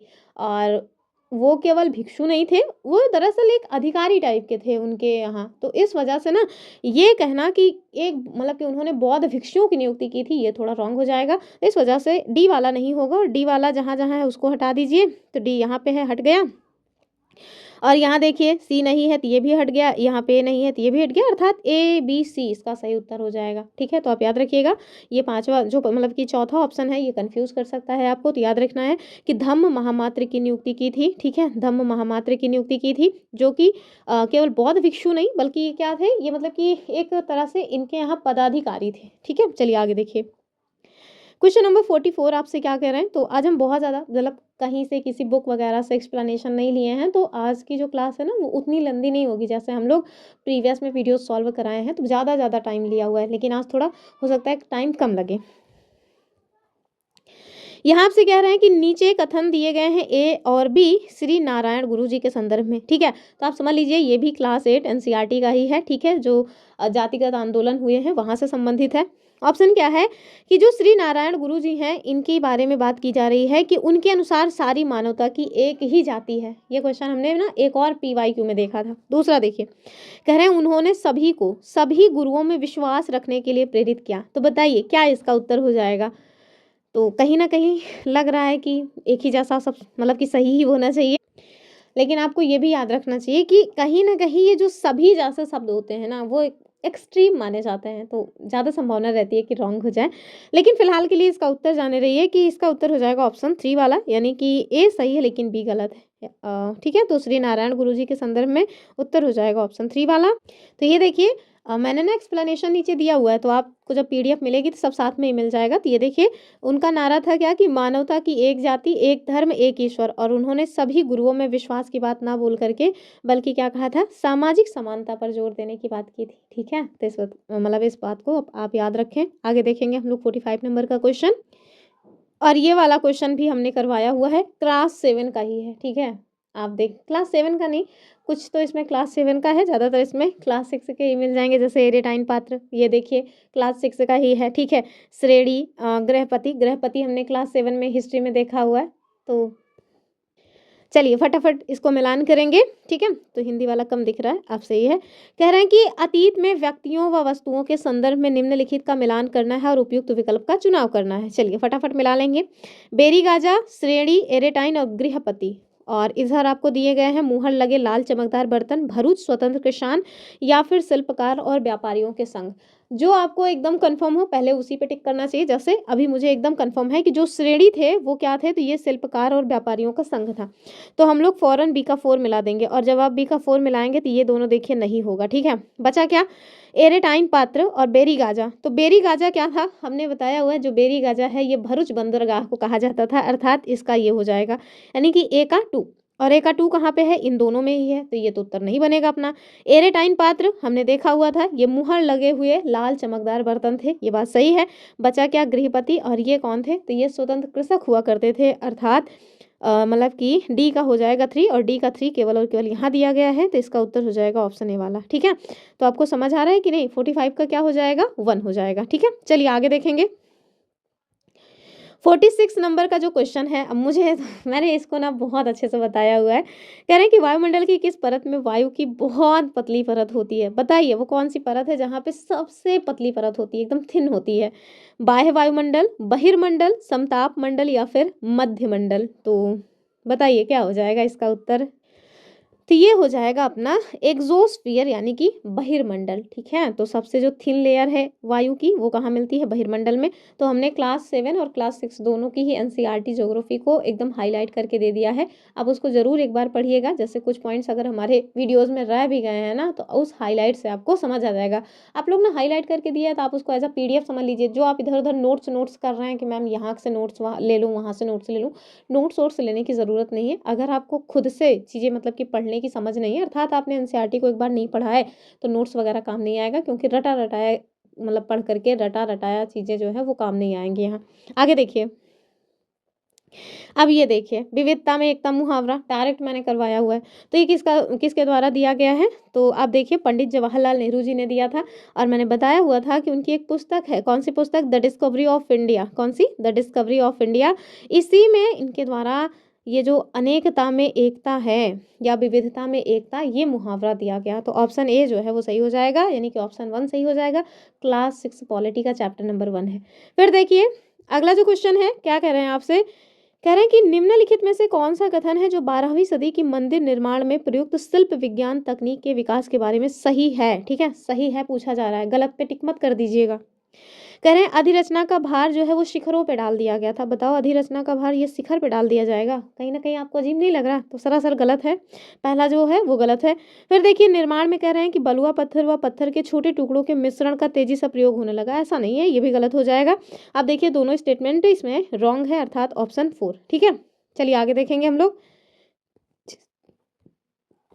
यहाँ आपसे क्या कह रहे हैं कि निम्नलिखित में से कौन सा ग्राम भोजक के लिए सही नहीं है, बताइए। क्लास 7 मॉडर्न हिस्ट्री से है ये संबंधित, दक्षिण भारत का। कह रहे हैं कि अक्सर एक ही परिवार के लोग इस पद पर कई पीढ़ियों तक बने रहते थे, अर्थात ये जो है वंशानुगत था। बताइए क्या ये ग्राम भोजक वंशानुगत थे? तो हाँ भाई, ये जो ग्राम भोजक थे इनकी जो मतलब कि ये पद जो था वो मतलब वंशानुगत ही था। दूसरा देखिए इनकी जो जमीन है इन पर इनके दास और मजदूर काम करते थे, बात सही है। गांव का जो है कर वसूलने और काम काज जो मतलब कि राजा जो है अक्सर इन्हीं को सौंप दिया करते थे, चलो टैक्स वगैरह तुम वसूल लेना, तो ये बात भी सही है। लेकिन देखिए कह रहे हैं कि वे न्यायाधीश और पुलिस के रूप में काम नहीं करते थे, तो यही गलत हो जाएगा। वो न्यायाधीश और पुलिस के रूप में भी काम किया करते थे। ठीक है, तो इसका उत्तर हो जाएगा ऑप्शन 4। बाकी सारे स्टेटमेंट सही हैं, इसको आपको याद रखना है। आगे देखिए अगला क्वेश्चन, यहाँ से क्या कह रहे हैं, तो ये ना बहुत मतलब कि कंफ्यूज करने वाला टॉपिक बन जाता है। इवन मैंने देखा कि बहुत सारे जगहों पे इसके बारे में ना गलत ही उत्तर मिल रहा था। ठीक है, फिलहाल के लिए आप देखिए, और जो मैंने उत्तर आपको प्रोवाइड किए हैं वो सब ऑफिशियल आंसर की सही है। कह रहे हैं कि निम्नलिखित में से कौन सा वो युग्म जो है वो सही सुमेलित है, बताइए। ये क्लास 8 ज्योग्राफी का है। ठीक है, कह रहे हैं कि एक साइड फसल दिया है, दूसरी साइड आवश्यक जलवायु दशा। कॉफी के लिए कह रहे हैं कि ठंडी और शुष्क जलवायु चाहिए, तो बताइए क्या ठंडी और शुष्क जलवायु में कॉफी होती है? नहीं, जो गर्म क्षेत्र है ना वहाँ पे कॉफी होती है। जैसे अपने यहाँ कर्नाटका में देखिए, दक्षिण भारत कितना गर्म इलाका है, सबसे ज़्यादा कर्नाटका में कॉफी होती है। तो भाई ये ठंडी और शुष्क नहीं, गर्म जो जलवायु होगी वहाँ पे कॉफी मिलती है। तो पहला तो गलत है और हमसे सही पूछ रहे हैं, तो पहला जहाँ जहाँ है उसको हटा दो, ये गलत है। फिर कह रहे हैं ए और बी दोनों सही है, ये भी गलत हो जाएगा। इन्हीं दोनों में आपको बताना है। अगला देखिए, चाय के लिए कह रहे हैं कि गर्म जलवायु और उच्च वर्षा, तो बताइए क्या ये उसका जो सही उत्तर है क्या हो जाएगा? तो हाँ भाई ये एकदम सही है। चाय के लिए गर्म मतलब कि जो जलवायु है वो गर्म होनी चाहिए और वहाँ पे हाई वर्षा होनी चाहिए, बहुत ज़्यादा बारिश होनी चाहिए, तब ही जा करके जो चाय की खेती है वो आप कर पाइएगा। यानी ऑप्शन बी सही है, बाकी सारे स्टेटमेंट्स रॉन्ग है। स्टेटमेंट्स क्या रॉन्ग है? बाकी सारे कूट रॉन्ग है, क्योंकि इसमें मतलब स्टेटमेंट तो 2 ही था। फिर देखिए कह रहे हैं कि भूतपूर्व रियासत जो श्रेणी है वो लागू थी, तो ये क्लास 8 का है इस हिस्ट्री का, तभी हम लोगों ने इसको पढ़ा ही नहीं है। कह रहे हैं कि स्वतंत्रता के समय केवल 1947 से 48 के आसपास। दूसरा, अब देखिए जब भी केवल जैसे चीजें आ जाएं पहले ही सतर्क हो जाना है आपको। फिर देखिए कह रहे हैं कि 1947, 48 और 1956 के बीच जब उन्हें प्रशासनिक इकाइयों के रूप में मान्यता मिली। अच्छा, आपको पता होगा ना 1957 में जो प्लासी का युद्ध हुआ था, उस प्लासी के युद्ध के बाद जो ईस्ट इंडिया कंपनी है वो प्रशासन के रूप में अपना जो काम है वो करने लगती है। उसके पहले तो वो कंपनी के रूप में ही काम कर रही थी। दूसरा देखिए, मतलब दूसरा हो गया। तीसरा, 1956 के बाद जब उन्हें प्रशासनिक इकाइयों के रूप में सुरक्षित नहीं रखा गया। और चौथा, किसी पर भी नहीं, क्योंकि भारत में ऐसी कोई श्रेणी विद्यमान नहीं थी। फौरन बताइए इसका उत्तर क्या हो जाएगा? चलिए 2 सेकंड का आपको टाइम दे रहे हैं, तो ध्यान रखिएगा, उत्तर हो जाएगा ऑप्शन बी वाला। ठीक है, तो ये जो भूतपूर्व श्रेणी मतलब भूतपूर्व रियासत श्रेणी लागू थी 1947, 48 और 1956 के बीच जब उन्हें प्रशासनिक इकाइयों के रूप में मान्यता मिली, अर्थात ऑप्शन बी। नंबर 52 देखिए, यहाँ आपसे क्या कह रहे हैं कि 19वीं सदी के औपनिवेशिक भारत में लड़कियों को घर पर ही पढ़ाया जाता था, क्यों? तो आपको ये बताना है। तो ये भी भाई, ये भी क्लास 8 का है, तभी हम लोग क्लास 8 में पहुंचे नहीं है, लेकिन हाँ बताऊंगी तो कि क्या बातें हैं। बहुत इजी सा ही है ये, अगर आप इसको ना मतलब क्लास में नहीं भी पढ़े तब भी ये वाला क्वेश्चन सॉल्व कर ले जाएंगे। कह रहे हैं कि वे पढ़ाई के साथ साथ घरेलू काम भी कर सकें। दूसरा, लोग मानते थे कि सार्वजनिक स्थानों पर जाने से लड़कियां बिगड़ जाएंगी। और तीसरा क्या है कि जो लोग मतलब कि लोग अपने संबंधियों और मित्रों से उनकी शिक्षा के तथ्य को छुपाना चाहते थे, इस वजह से उनको घर में रखते थे। बताइए क्या हो जाएगा? तो आप समझिए, इसको ना बहुत ज़्यादा पढ़ने की ज़रूरत नहीं है इस क्वेश्चन को सॉल्व करने के लिए। आज भी लगभग लगभग वही स्थिति है ज़्यादातर लड़कियों के साथ, कि उनको घर में ही रखा जाता है, घर में ही रह के पढ़ें, बाहर जाने की ज़रूरत नहीं है। क्यों? ताकि वो पढ़ाई के साथ साथ घरेलू काम भी सीख सकें। ठीक है, मैं भी उसी का एक एग्जाम्पल हूँ। मेरी भी पेरेंट्स ने मेरे साथ यही किया कि इंटर तक पढ़ाई लिखाई की, उसके बाद क्या करना है, चलो बहुत पढ़ लिख लिया, चूल्हा चौका भी सीख लो, अंततः घर के काम भी तो आने चाहिए। हालांकि वो बुरी बात नहीं है, काम तो आने ही चाहिए, पता नहीं स्थिति कैसी हो जाए। इसके लिए ना हम लोग एक मतलब कि माता सीता का कैरेक्टर देख सकते हैं, क्योंकि कोई नहीं जानता कि आपकी जो किस्मत है वो आपको कहाँ ले जाएगी। तो मजबूत हमेशा पहले से ही रहो, क्योंकि माता पिता आपको जन्म देते हैं, आपको वो मजबूत बना सकते हैं, आपकी भाग्य का लिखा नहीं टाल सकते हैं। तो मजबूत रहो, आपको हर तरह का काम आना चाहिए, आप करो या मत करो, कोई दिक्कत वाली बात नहीं है। अब आप देखिए ना, भगवान जी ने मतलब माता सीता की जो शादी है, उनके पिता ने ऐसे राजघराने में की थी जहाँ उनके पैर में कभी मतलब कि शायद मिट्टी भी ना लगे। ठीक है, लेकिन उनकी किस्मत देखिए उनको कहाँ लेके चली गई, मतलब पूरी ज़िंदगी केवल और केवल दुःख के कांटे ही उनको लगे। तो इस वजह से ये सीखना कि हाँ पेरेंट्स घर के काम सिखा रहे हैं गलत है, गलत बिल्कुल भी नहीं है। घर के काम सिखा रहे हैं तो बहुत अच्छी बात है, आपको हर तरह का काम आना चाहिए, चाहे आप मेल हो चाहे फीमेल हो, उससे बिल्कुल भी दिक्कत नहीं है। ठीक है, दूसरा देखिए, तो एक तथ्य तो यही था कि हाँ भाई घर के काम भी सीख लो, ज़रूरी है। दूसरा क्या है, लोग मानते थे कि सार्वजनिक स्थानों पे जाने से लड़कियां बिगड़ जाएंगी, बस यही यही अकेले जो है मतलब ना खटक जाता है, और कुछ नहीं खटकता। काम धंधा सीखो, घर के काम करो, अपना काम खुद करो, ये सब अच्छा है। लेकिन जो ये चीज़ आ जाती है ना कि अगर आप 4 लोगों के साथ मिलोगे ना तो बर्बाद हो जाओगे। लड़के क्यों नहीं बर्बाद हो जाते? उनको तो नहीं 4 लोगों से मिलने के लिए रोक देते, लड़कियों के साथ ही क्यों लागू होता है? खैर चलिए, फिलहाल के लिए इसका जो सही उत्तर है वो क्या हो जाएगा कि भैया पहला ठीक है, दूसरा ठीक है, लेकिन तीसरा गलत है। तीसरा, इस तरह की कोई बात नहीं थी कि वो मतलब अपने जो सगे संबंधी हैं उनसे इस तथ्य को छिपाना चाहते हैं कि देखो हमारी बिटिया पढ़ रही, ऐसी कोई बात नहीं है। ठीक है, चलिए आगे देखेंगे। और हाँ, जैसे हमने आपसे कहा कि हमारे पेरेंट्स ने भी यही किया ना, तो मैं कोई इकलौती लड़की नहीं हूँ। अब देखिए गाँव में ना ज़्यादातर लड़कियों की स्थिति ऐसी है, 99.9% जो लड़कियाँ हैं वो ऐसी ही हैं।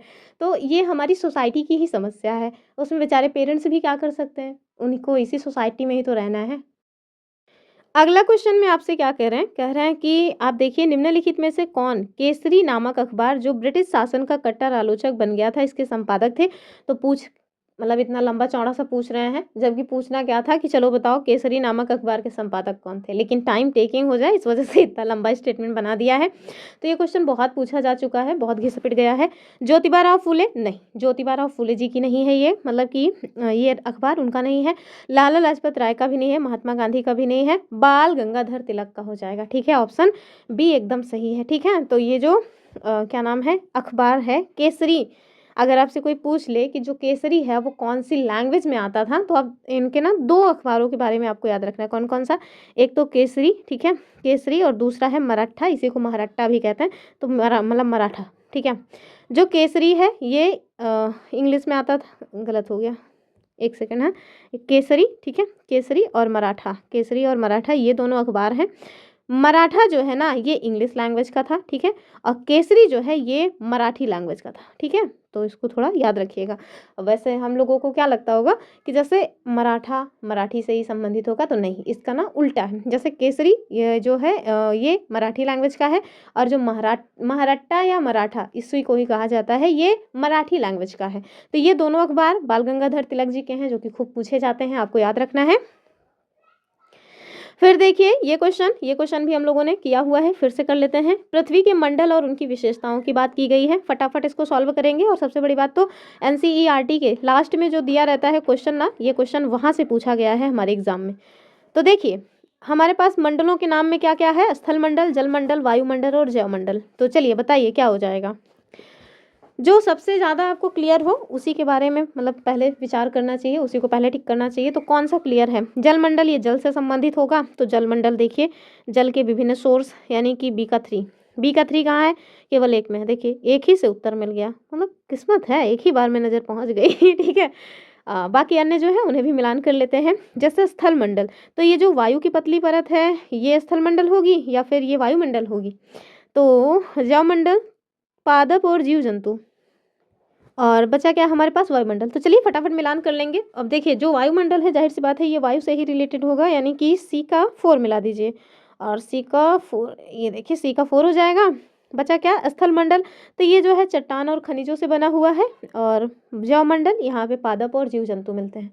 तो इसका उत्तर जो है वो हो जाएगा ऑप्शन बी वाला, ये यानी ऑप्शन 2। आगे देखिए अगला क्वेश्चन, क्वेश्चन नंबर 55 में आप देखिए आपसे क्या कह रहे हैं।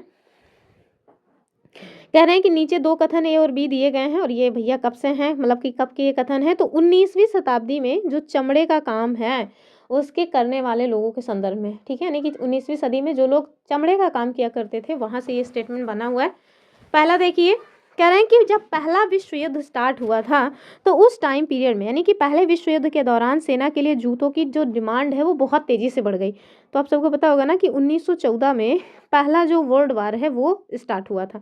तो ये बात सही है, ठीक है, यानी कि फर्स्ट वर्ल्ड वार के दौरान जूतों की जो मांग है वो काफ़ी ज़्यादा बढ़ गई थी, सैनिकों के लिए बहुत ये काम की चीज़ है।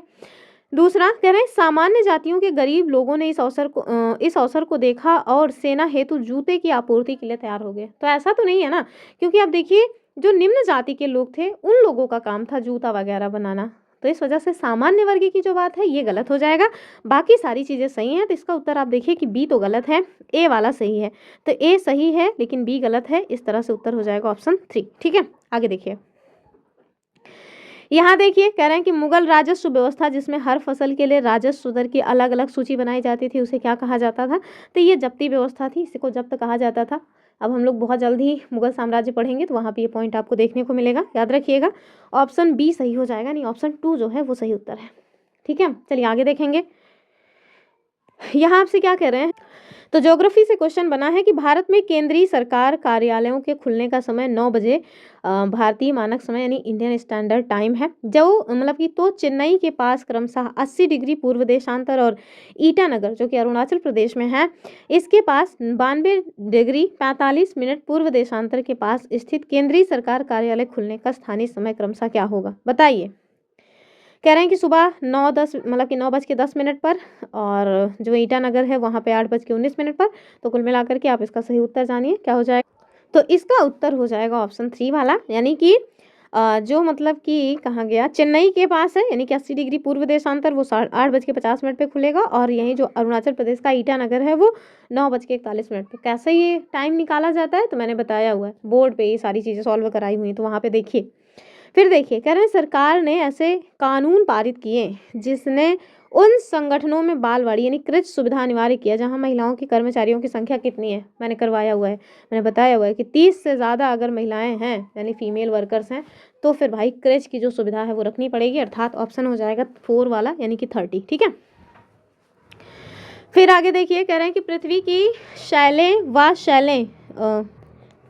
फिर से पढ़ते हैं, गलत पढ़ लिया, कि पृथ्वी की शैलें वे शैलें जो पृथ्वी के निर्माण के 30 करोड़ वर्ष पश्चात बने हैं वो कौन सी हैं। तो ये वाला क्वेश्चन तो अभी तक हम लोगों को नहीं दिखा है, मे भी क्लास 8 में हो, क्योंकि क्लास 7 में तो ये सब नहीं दिखा, क्लास 6 में भी नहीं दिखा।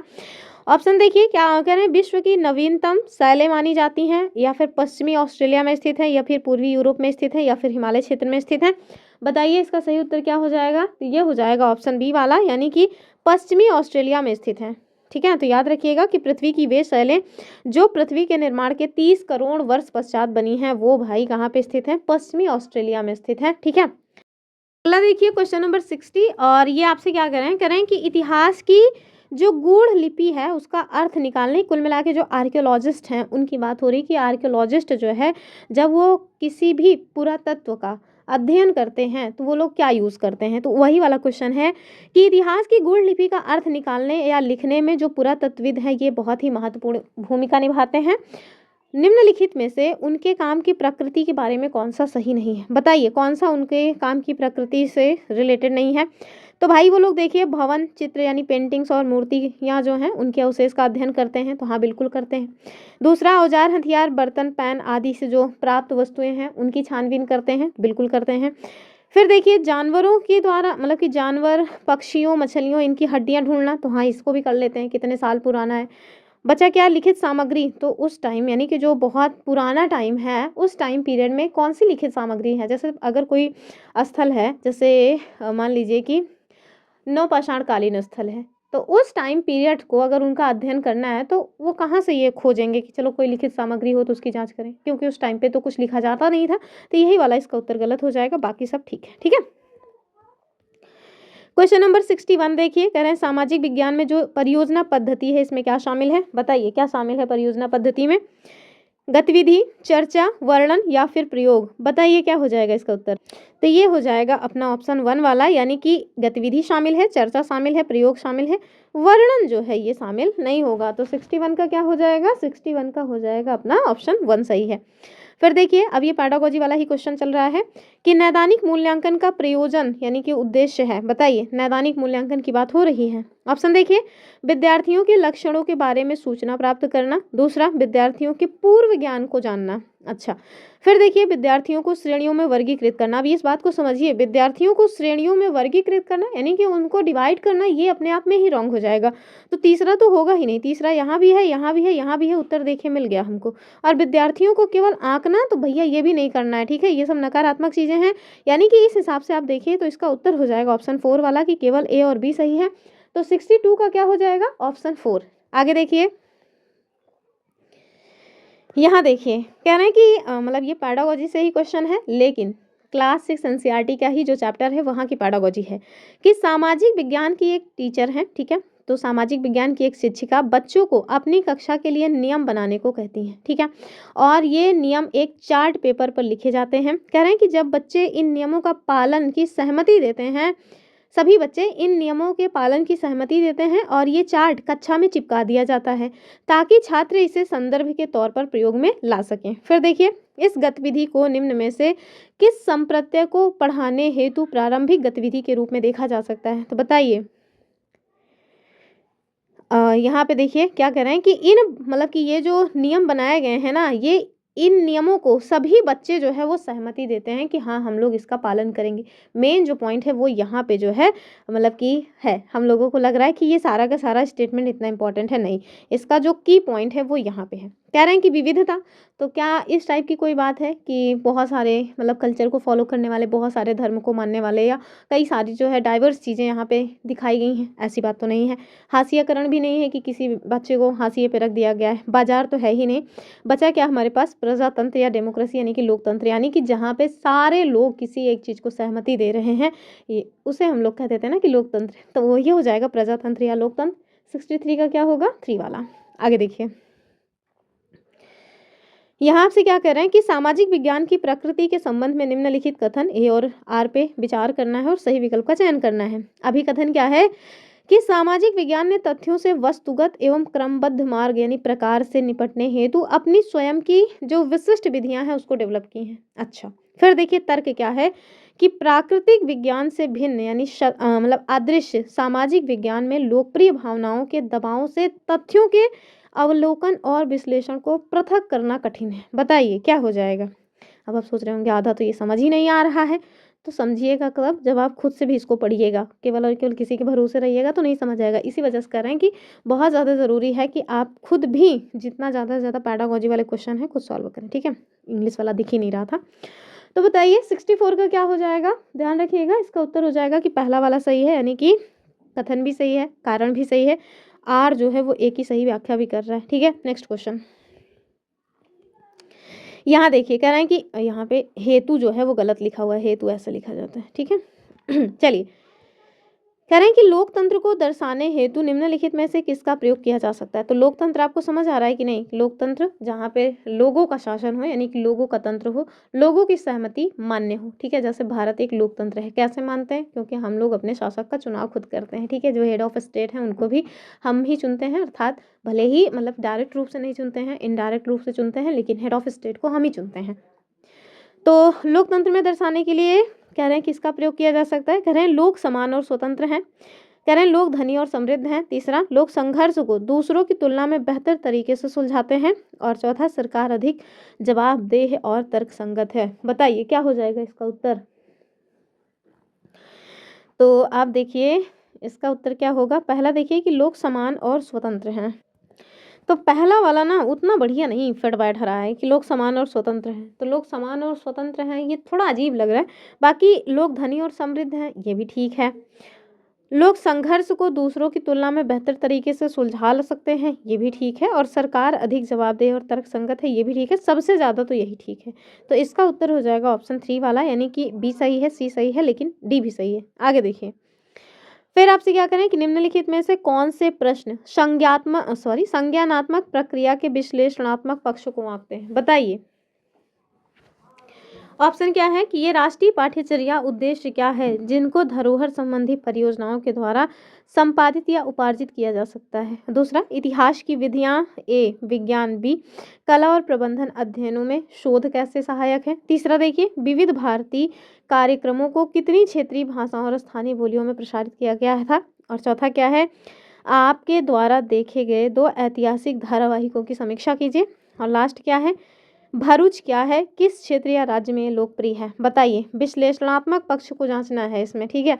तो यस नो टाइप की अगर चीज़ें होंगी तो आप समझ सकते हैं कि वो तो इसका उत्तर में बिल्कुल नहीं आएगा। अब देखिए यहाँ पे कह रहे हैं कि वे राष्ट्रीय पाठ्यचर्या उद्देश्य क्या हैं जिनकी धरोहर संबंधी परियोजनाओं के द्वारा उपार्जित किया जा सकता है। तो क्या ये विश्लेषणात्मक पक्ष को जांचते हैं कि नहीं। तो ये बात तो है भाई, ये तो ठीक है, ठीक है। और ये विधियां जो हैं ये भी ठीक है, लेकिन आप देखिए ये कह रहे हैं कि विविध भारतीय कार्यक्रमों को कितनी क्षेत्रीय भाषाओं और स्थानीय बोलियों में प्रसारित किया गया था, ये बात भी ठीक है। आपके द्वारा देखे गए ऐतिहासिक धारावाहिकों पर समीक्षा कीजिए, ये भी ठीक लग रहा है मुझे। नहीं नहीं नहीं, ध्यान से देखिए, ये देखिए कह रहे हैं विविध भारतीय कार्यक्रमों को कितनी क्षेत्रीय और स्थानीय बोलियों में प्रसारित किया गया था। ये तो एक दो मतलब कि एक दो यही सब होगा ना, मतलब यस नो टाइप का ये उत्तर हो जाएगा। मतलब बहुत लिमिटेड आप इसमें चीज़ों को लिख सकते हैं। यानी कि जैसे आपने बच्चे से पूछा कि मतलब बताओ भैया जो विविध भारती कार्यक्रम है उसको कितनी लैंग्वेज में हम लोग मतलब कि प्रसारित किया गया था। अगर उसने कहीं पढ़ा लिखा है तो समझ लेगा कि हाँ भैया 30, 5, 10 जितनी भी लैंग्वेज में प्रसारित किया गया हो। तो ये बहुत ही लिमिटेड है। इसमें आप देखिए विश्लेषण करने की तो कोई बात ही नहीं हो रही है कि आपको एक टॉपिक दिया गया है, आप उसका आकलन करो, विश्लेषण करो या फिर उसके बारे में कुछ अपने विचार प्रकट करो। तो ये हो जाएगा कि ये वाला तो रॉन्ग है, ठीक है। तो भैया ये गलत है। तीसरा जहाँ जहाँ है उसको निपटा दो, तीसरा यहाँ है, तीसरा यहाँ है, तीसरा यहाँ है, तो ये हो जाएगा उत्तर ये, ठीक है। तो सी जहाँ जहाँ है उसको हमने काट दिया, तो हमारे पास उत्तर बच गया ऑप्शन 3 वाला। तो ऐसे ही गलतियाँ होती हैं, ठीक है। पता चला फ्लो में करते चले गए और जो मेन मुद्दा था उस पर नज़र ही नहीं गई, तो फिर गलती हो जाती है। पर आपको गलत नहीं करना है। फिर देखिए यहाँ आपसे क्या कह रहे हैं, तो भाई बहुत बड़ा सा क्वेश्चन है, ठीक है। या तो हिंदी दिखेगा एक साथ या तो अंग्रेजी, हम लोग हिंदी वाला देखेंगे। कह रहे हैं कि निम्न में से कौन से विकल्प निष्पक्ष सुनवाई के मूलभूत तत्व हैं, ठीक है। यानी कि कोई भी किसी का भी पक्ष नहीं लिया जाएगा, निष्पक्ष बात की जाएगी। पहला कह रहे हैं मुकदमा जनता के सामने खुली अदालत में चलाया जाता है, कहीं ना कहीं ठीक ही दिख रहा है। फिर आरोप पत्र और अभियोजन पक्ष द्वारा पेश किए गए सभी साक्ष्यों को एक प्रति आरोपी को भी दी जाती है। अच्छा, तीसरा देखिए मतलब कि बचाव पक्ष के वकील को अभियोजन पक्ष की ओर से पेश किए गए सारे गवाहों से जिरह करने का मौका नहीं, अब बताओ मौका नहीं दिया जाता है, मौका नहीं दिया जा रहा है, तो वैसे ही आप सुनिए निष्पक्ष नहीं होगा। फिर कह रहे हैं कि न्यायाधीश अदालत के सामने वकीलों द्वारा दिए गए कथनों के आधार पर फैसला करते हैं। अच्छा, तो तीसरा तो पहले जहाँ है उसको निपटाओ, तीसरा यहाँ है, तीसरा यहाँ है, तीसरा यहाँ है। उत्तर देखिए फौरन मिल गया कि तीसरा विकल्प सही होगा। सी जहाँ जहाँ है उसको हमने हटा दिया, ठीक है। तो इसका उत्तर हो जाएगा ऑप्शन 3 वाला। कौन सा क्वेश्चन था ये, कौन से नंबर का, 67। तो 67 का क्या हुआ हमने बता दिया आपको 3। चलिए आगे। ऐसे ही जो फसाऊ चीज़ें दी रहती हैं उसी पे दिमाग खोल के रखना है, और यही वो चीज़ें हैं जब आप खुद से सॉल्व करेंगे तो आपको समझ आएगा। इतना टाइम हो गया, मैंने एक बार भी नहीं कहा कि वीडियो को लाइक कर दीजिए, अब कह रहे हैं वीडियो को लाइक कर दीजिए, और पसंद आया है तो हाइप कर दीजिए, ठीक है। ज़्यादा से ज़्यादा लोगों को शेयर कीजिए, हाइप कर दीजिए, शेयर करिए या मत करिए। जितना ज़्यादा आप वीडियो को हाइप करेंगे वो अपने आप ही मतलब कि यूट्यूब की जिम्मेदारी हो जाएगी कि वो अन्य लोगों को भेजता रहे हमारी वीडियो। आगे देखिए आपसे क्या कह रहे हैं, कह रहे हैं कि राष्ट्रीय चिकित्सा आयोग की चिकित्सा आचार संहिता में ये बात कही गई है कि प्रत्येक चिकित्सक को जहां तक संभव हो उन दवाओं को निर्धारित करना चाहिए जो कि क्या कहलाती हैं। अर्थात ये जो नैतिक मतलब कि आचार संहिता है चिकित्सा से रिलेटेड, ये बताती है कि भैया ज़्यादा से ज़्यादा आप ना जेनेरिक दवाओं को ही रिकमेंड करो, जो ब्रांडेड हैं या फिर ये कहें कि जो मतलब कि जो पेटेंट वाली मतलब कि दवाइयाँ हैं उनको रिकमेंड कम करो। तो इसका उत्तर क्या हो जाएगा, ये हो जाएगा ऑप्शन 3 यानी कि जेनरिक मेडिसिन, ठीक है। और ये कहाँ मिलेगा, तो क्लास 8 में हम लोग इसे पढ़ेंगे। 69 नंबर का क्वेश्चन देखिए, और क्वेश्चन काफ़ी बड़ा है तो हम लोग थोड़ा सा हिंदी वाले के ऊपर करेंगे। ए और बी पे विचार करना है। पहला देखिए कह रहे हैं कि जो प्राकृतिक विज्ञान है ये सामाजिक विज्ञान से श्रेष्ठ है और ये होनहार विद्यार्थियों का क्षेत्र है। अच्छा, मतलब जो मतलब एसएसटी है, यानी कि सामाजिक विज्ञान है, वो लुल्लू लोगों का क्षेत्र है क्या? इतिहास पढ़ना लुल्लू लोगों का क्षेत्र है? ज्योग्राफी लुल्लू लोग पढ़ सकते हैं? नहीं ना, सरासर गलत है ये तो। ऐसा कुछ हो ही नहीं सकता, तो पहला तो सरासर गलत है। तो ए यहाँ कह रहे हैं दोनों सही है, गलत हो जाएगा। ए सत्य है, ये भी गलत। इन्हीं दोनों में आपको बताना है। कह रहे हैं सामाजिक विज्ञान सामाजिक, सांस्कृतिक और विश्लेषणी कौशलों को प्रदान करने के लिए इम्पोर्टेंट है, जो वर्धमानीय स्वतंत्र विषय के समन्वय बैठाने के लिए इम्पोर्टेंट है। एकदम सही बात है, यानी कि ए असत्य है लेकिन बी वाला सत्य है, यानी ऑप्शन 4 इसका उत्तर हो जाएगा। ठीक है, तो ये जब भी तुलना करने वाली बात आए, चाहे वो दो विषयों की तुलना करनी हो, गलत हो जाएगा। दो क्षेत्रों की तुलना करनी है, गलत। या फिर दो बच्चों की तुलना करनी है कि वो जो फलाने बच्चा है वो ढिमकाने बच्चे से ज़्यादा श्रेष्ठ है, इस तरह के काम नहीं करना है। ठीक है, फिर देखिए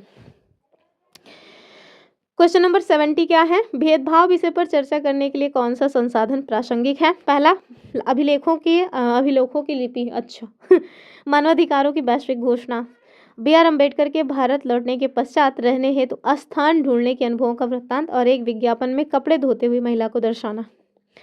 तो ये तो एक विज्ञापन में कपड़े धोते हुए महिला को दर्शाना, ये तो ना स्टीरियोटाइप्स हो जाएगा कि महिलाएं ही कपड़ा धोती हैं, उनसे ही कपड़ा साफ होता है, बहुत अच्छा, मतलब कि धोबी हो सकती है वो।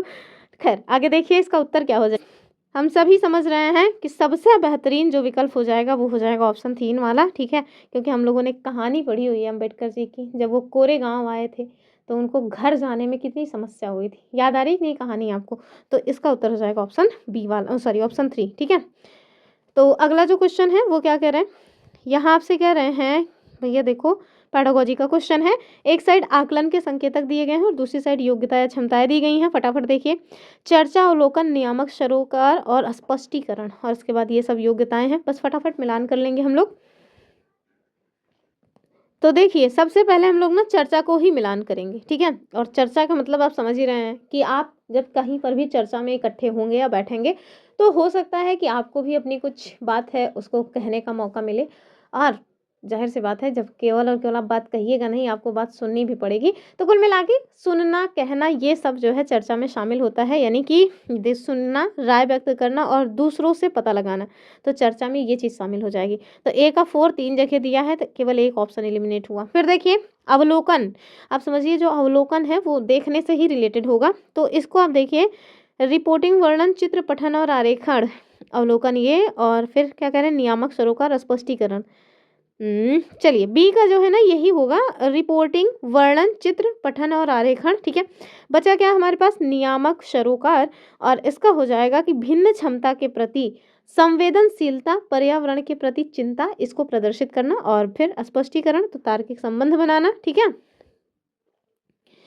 यहाँ पे आप देखेंगे ना तो ज़्यादा अच्छे से समझ आएगा जो ऑब्जर्वेशन होता है उसका क्या काम है। तो ये हो जाता है कि भैया ये देखिए, reporting, narrating, picture reading and drawing. ठीक है, फिलहाल के लिए इसका उत्तर हो जाएगा अपना ऑप्शन ए वाला, ये देखिए। फिर देखेंगे अगला जो क्वेश्चन है, क्वेश्चन नंबर 72, और ये क्या कह रहे हैं, अब ये वाला भी क्वेश्चन हमने किया हुआ है कि एक महिला है लता, वो सुबह 5 बजे चाय बेचती हैं। ठीक है, यानी कि बाहर का काम कर रही हैं। उसके बाद वो बहुत दूर से कुएं से पानी ढोकर लाती हैं, घर पहुंचने के बाद खाना बनाती हैं, कपड़े धोती हैं, घर की सफाई करती हैं, झाड़ू पोछा करती हैं। उसके पश्चात अपनी चाय की दुकान के लिए सामान खरीद कर लाती हैं। इन सब कार्यों को क्या कहा जाएगा? तो मैंने बताया हुआ था कि लड़कियां, मतलब महिलाएं बेचारी, कैसे उनके कार्य की कोई वैल्यू नहीं है और एक हाथ से 10-10 काम करती हैं, घर के भी काम, बाहर के भी काम, अर्थात ये दोहरा बोझ है, यानी कि ये जो है ना डबल बर्डन है। ठीक है, पैसा भी कमाना है और घर का काम भी करना है, फ्री का मेड चाहिए घर वालों को। तो ये हो जाएगा मतलब डबल बर्डन, यानी कि 72 का ऑप्शन 2 सही हो जाएगा। फिर देखिए क्वेश्चन नंबर 73, ये आपसे क्या करें कि सामाजिक विज्ञान के मूल्यांकन रूपरेखा के निर्माण में शिक्षकों की भागीदारी महत्वपूर्ण मानी जाती है, क्यों मानी जाती है ये आपको बताना है। ठीक है, क्वेश्चन नंबर 73 है ना, हाँ चलिए ऑप्शंस देख लीजिए फौरन, तो सही विकल्प ही बताना है। पहला देखिए, समसामयिक घटनाओं और प्रचलित परिवर्तनों को समाकलित करने के लिए, और दूसरा क्या है, करें पाठ्यचर्या और मूल्यांकन को केवल, अब देखिए केवल आ जाए ना तो आगे पढ़ने की आपको जरूरत ही नहीं है। फिर देखिए केवल, फिर यहाँ भी हटा दीजिए, शिक्षक के अनुभवों के इस्तेमाल के द्वारा शिक्षकों के स्तर के अनुरूप आवश्यक परिवर्तन करने के लिए।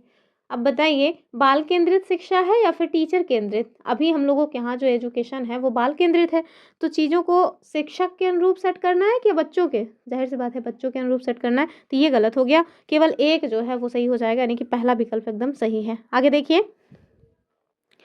74 में आपसे मतलब कथन और कारण है। अभिकथन में क्या है कि विद्यार्थियों को कक्षा में प्रश्न पूछने हेतु प्रोत्साहित किया जाना चाहिए। एकदम सही बात है। यहीं पे अगर हतोत्साहित होता तो गलत हो जाता। फिर देखिए, ये अंतर्मुखी विद्यार्थियों को खुलने में सहायता करेगा। तो बताइए, क्या जो अंतर्मुखी हैं वो अपनी बातों को कहेंगे? हाँ भैया, बिल्कुल कहेंगे। यानी कि ऑप्शन ए सही हो जाएगा कि कथन भी सही है, कारण भी सही है, और कारण जो है वो कथन की व्याख्या भी कर रहा है। 75 नंबर का क्वेश्चन देखिए, कथन और कारण का ही है। कह रहे हैं कि जो नैतिक मूल्य हैं वो पढ़ाए भी जा सकते हैं। तो हाँ, सही बात है। कुछ नैतिक मूल्य हैं जिनको आप पढ़ाया जा मतलब कि जिनको पढ़ाया सिखाया जा सकता है, कुछ तो बच्चों में जन्मजात होते हैं, तो ये बात सही है। दूसरा क्या है कि सामाजिक विज्ञान वो विषय है जिसमें सभी आधारभूत मूल्य पढ़ाए जा सकते हैं। अरे भैया, कोई भी विषय ऐसा नहीं है जिसमें सारे के सारे आधारभूत चीज़ों को पढ़ाया जा सके, तो इस वजह से ये गलत हो जाएगा। यानी कि पहला तो सही है लेकिन दूसरा स्टेटमेंट रॉन्ग है। ए सत्य है किंतु आर असत्य है, ऑप्शन 3 सही हो जाएगा। ठीक है, चलिए आगे देखिए।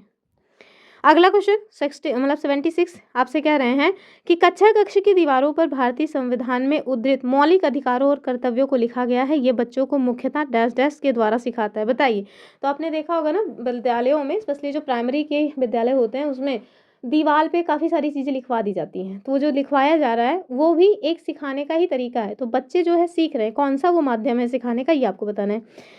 तो क्या वो कल्पना कर रहे हैं, इमेजिन कर रहे हैं कि मान लो यक्ष एक संख्या है? नहीं ना देख रहे हैं, याद भी नहीं कर रहे हैं, तर्क भी नहीं दे रहे हैं, अवलोकन कर रहे हैं। ठीक है, यानी कि ऑब्जर्वेशन से जो बच्चे हैं वो चीज़ों को सीख रहे हैं, बार बार उसको ऑब्जर्व कर रहे हैं, देख रहे हैं, याद हो जा रहा है। ठीक है, जैसे हमने मतलब सपोज दैट कि वैसे अगर आप मतलब जो बहुत सारे खोज किए हुए हैं लोग, उनके नाम हमें याद नहीं रहते, लेकिन अगर हम किसी को डेली डेली देखते रहें, एक बार पता रहे, तो हमको उसका नाम याद रहता है। क्यों? ऑब्जर्वेशन की वजह से। हम लोग ऑब्जर्व कर रहे हैं, डेली डेली देख रहे हैं, याद ही रहेगा। अब जो लोग खोज करके मर गए बेचारे, अगर वो जीवित होते, आप उनको डेली डेली देखते रहते, तो कितना भी कठिन नाम क्यों ना हो पर याद रहता। ठीक है, फिर देखिए, तो अवलोकन से सीखना ये मतलब काफ़ी इंपॉर्टेंट होता है। क्वेश्चन नंबर 77 यहाँ आपसे क्या कह रहे हैं कि निम्न में से क्या एक परियोजना कार्य जिससे छात्रों को प्रामाणिक वास्तविक दुनिया की समस्या समाधान के द्वारा अर्जित किया जा सकता है? पहला देखिए, समालोचनात्मक सोच का कौशल, और किस तरह का, बस यही हो जाएगा। हमने सोचा कि कहीं कूट में तो नहीं दिया है, तो यही उत्तर हो जाएगा। ठीक है, समालोचनात्मक सोच कौशल का डेवलपमेंट यहाँ पे हो सकता है। क्वेश्चन नंबर 78 देखिए, यहाँ आपसे क्या करें कि सामाजिक विज्ञान में एक अच्छी तरह से तैयार किया हुआ जो पोर्टफोलियो है ये कैसा होगा? पहला, उद्देश्यपूर्ण और व्यवस्थित होना चाहिए। तो हाँ भाई, ये तो होना ही चाहिए। विद्यार्थी के नियमित कार्यों और गतिविधियों को दर्शाना चाहिए, कहीं ना कहीं ठीक तो है। फिर मुख्यतः रिपोर्ट कार्ड बनाने पर केंद्रित होना चाहिए। अब देखिए, मुख्यतः केवल और क्या रिपोर्ट कार्ड ही बनाने पर केंद्रित होना चाहिए? कहीं ना कहीं आपको लग रहा होगा कि नहीं नहीं, ऐसा तो नहीं होना चाहिए, तो ये गलत है। ठीक है, तीसरा जहाँ जहाँ निपटा दो, बस उत्तर मिल गया 4 वाला। विद्यार्थियों के कार्यों को लंबे समय का संग्रह होना चाहिए, तो ये बात भी सही हो जाएगा, तीसरा वाला गलत है। ऐसे छोटे छोटे पॉइंट्स हैं जिन पे नज़र बना करके क्वेश्चन को सही किया जा सकता है। ठीक है, क्योंकि पैडागोजी ऑब्जर्वेशन की चीज़ है। आप उसको जितना ऑब्जर्व करेंगे, जितना समझने का प्रयास करेंगे, उतना समझ आएगी। इसको रटा नहीं जा सकता। ये सब्जेक्ट स्पेसिफिक नहीं है कि मैं आपको बता दूं कि अकबर के पापा का नाम हुमायूं था। ठीक है, नेक्स्ट क्वेश्चन देखिए, क्वेश्चन नंबर 79 कह रहे हैं कि आप अपने क्षेत्र के भूकंप पीड़ित व्यक्तियों की वास्तविक व सही स्थिति के बारे में जानकारी एकत्रित करने के लिए कौन सी विधि का प्रयोग करेंगे? तो ये सबसे बेहतर हो जाएगा कि आप भाई जा करके वहाँ सर्वे कर लो, यानी कि सर्वेक्षण विधि। ठीक है, फिर देखिए क्वेश्चन नंबर 80 क्या कह रहे हैं कि निम्नलिखित में से कौन सी मूल्यांकन विधि सबसे ज़्यादा उपयोगी होगी जबकि छात्र छोटे छोटे समूहों में काम कर रहे हों और अलग अलग मूल्यांकन उन छात्रों का आपके द्वारा किया जाना हो? पहला देखिए, रूब्रिक्स, मतलब बहुविकल्पीय प्रश्न, पोर्टफोलियो, या फिर मौखिक प्रस्तुतिकरण। अब देखिए, बहुविकल्पीय प्रश्न भी बेहतर होगा और रूब्रिक्स भी, यानी कि ऑप्शन 1 जो है वो सही हो जाएगा, 1 यानी कि ए और बी। ठीक है, आगे देखिए, एक्सप्लेनेशन जो है ना वो मैंने लास्ट में पीडीएफ में दी हुई है, पीडीएफ आपको मिल ही जाएगी, आप एक बार खुद से भी देख लीजिएगा। क्वेश्चन नंबर 80 क्या है, सॉरी 89, 81 क्या कह रहा है कि भारतीय संविधान के अनुसार इस प्रकार का आरक्षण समानता के अधिकार का उल्लंघन नहीं है। तो बताइए वो कौन सा प्रकार है आरक्षण का जो कि हमारा जो मतलब समानता है आर्टिकल 14 से 18 के मध्य, उसका उल्लंघन नहीं करेगा। कह रहे हैं कि समान अवसर सुनिश्चित करने के लिए किसी के साथ विशेष व्यवहार करना, तो ये बात तो सही है। ठीक है, फिर कह रहे हैं जिन राज्यों से प्रतिनिधि या मंत्री चुनकर आते हैं उन राज्यों के लोगों को नौकरियां देना। अरे भैया ये तो सरासर गलत है, ये तो आप असमानता ही कर रहे हो, ठीक है। भाई भतीजावाद ये तो सरासर गलत है। राजनेता के सगे संबंधियों को नौकरियां देना, तो ये भी मतलब कि बेकार है, ये असमानता को दर्शा रहा है।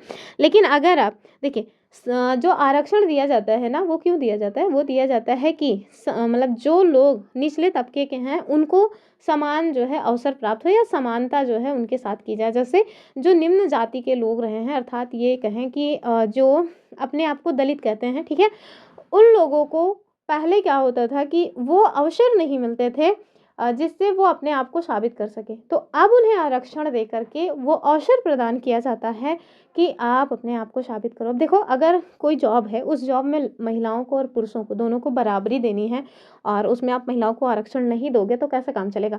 क्यों? क्योंकि जो महिलाएं हैं ना उनको उतनी अपॉर्चुनिटीज़ नहीं मिलती हैं जितनी पुरुषों को मिलती हैं। चाहे वो पढ़ाई लिखाई का मसला हो, चाहे घर से बाहर जाके पढ़ाई करनी हो या फिर एज की बात हो। तो इस वजह से जो मतलब कि आरक्षण दिया जाता है उसका असली मुद्दा यही होता है कि जो लोग पिछले हैं, ठीक है, उनको आगे किया जाए, ठीक है। अब आगे किए जाने का मतलब ये नहीं कि जो आगे हैं उनको पीछे कर दिया जाए, नहीं नहीं नहीं नहीं, वो नहीं, जो आगे हैं वो आगे रहें लेकिन जो पीछे हैं वो भी आगे आए, इसलिए आरक्षण दिया जाता है। तो ये जो समान अवसर सुनिश्चित करने के लिए किसी के साथ विशेष तरह का व्यवहार करना, ये मतलब पॉजिटिव है, ठीक है, इसको आपको निगेटिव सेंस में नहीं लेना है। इस वजह से इसका उत्तर हो जाएगा ऑप्शन 1। फिर देखिए क्वेश्चन नंबर 82, निम्नलिखित में से कौन आलोचनात्मक चिंतन कौशल को विकसित करने का अवसर प्रदान करता है? पहला देखिए, शाहजहानाबाद में मुगल शहर तैयार